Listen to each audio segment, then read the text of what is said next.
สาเหตุที่บ้านเบาซินบ่มีรถใหญ่เด้อพี่น้องเด้อนี่แหละเหตุผลพี่น้องมันเป็นกอร้อนหน่อยๆจังซี่อีกอย่างการที่เฮาจะเอารถใหญ่เข้ามามันต้องมีเศรษฐกิจมาขนสิ่งขนของต่างๆแต่อันนี้มันบ่มีแนวขนพี่น้องเอ้ยอีกอย่างมันเป็นบ้านน้อยๆสิเป็นกอเป็นร้อนสิถ้าจะเอารถใหญ่มาก็ต้องใส่บัก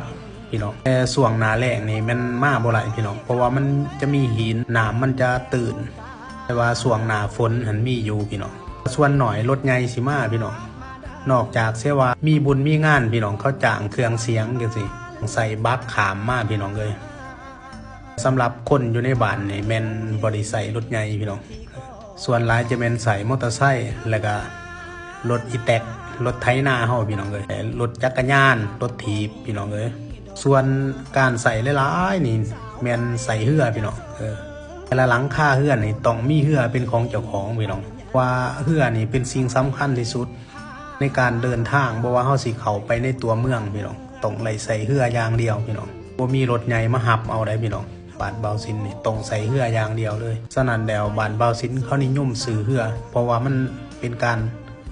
ไปมาหาสู่กันสิไปบ้านนั่นบ้านนี้พี่น้องเอ้ยต้องไล่ข้ามเรือไปหากัน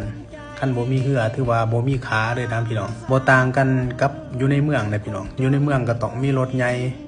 ถ้าบ่มีรถใหญ่ก็คือบ่มีแขนมีขานะพี่น้องเอ้ยอันนี้บ้านเบาซินก็คือกันต้องได้มีเหือสิไปบ้านอื่นก็ต้องได้ใส่เหือส่วนหลายบ้านเบาซินนี่ค่อนข้างว่ามีเหือเบิดทุกครอบครัวพี่น้องถ้าเฮือนไหนที่บ่มีเหือนี่โอ้ถือว่าไปหันมานี่ยากแต่ว่าบ้านเบาซินกับป่าหลายเลยพี่น้องลอนโค้งเมืองโค้งแข็งจำปาสักพี่น้องเอ้ยบ้านป่าว่าซั่นซะอาชีพหลักๆก็คือหาปลาพี่น้องส่วนหลายนี่แม่นหาปลาเด้อพี่น้องนี่เบาซินเอามาให้พี่น้องได้เบิ่งบางคนว่าโอ้มันหอนอยู่บ่ 4,000 กอลอนฮอดพี่น้องอันนี้มีส่วนหนึ่ง